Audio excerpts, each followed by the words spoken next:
So in part 1, we transferred our image to our milk carton. In this part, we will start etching inside of the milk carton with some tools. So for starting this print, I will start by looking at my photo and look at where my darks are in my photo. So for example, that window, it's very dark. So I'm using this bookbinding tool, but you can use a needle tool for ceramics. You can use anything kind of sharp and needle looking. You can even use an X-Acto knife or scratch paper tools. And I'm just going to basically start etching inside of the plate. So I'm just pressing down and pressing fairly hard. It kind of depends on how the lines look in the picture. So in my picture, this area was very dark, so I'm pressing pretty hard. And I'm starting to do some hatching. So the parts that I want to be dark, I am going to basically fill in by pressing in with my needle tool or whatever tools you're using. Basically, I just start retracing all of the lines that I've already created. So for this part, you're still going to look at the picture. You're going to look at the values of your picture. You are going to look at where the darks are, and you're going to be filling those parts in.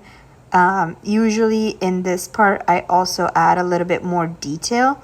So all the tiny bricks of the church that I did not fill in until now, I'm kind of adding them by starting to add some lines to my church and then adding some little smaller vertical brick lines as well.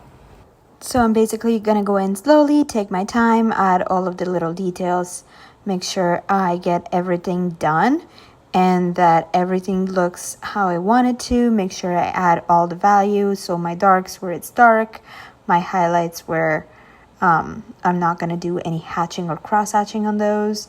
I'm not going to fill those in. I'm going to leave those perfectly blank.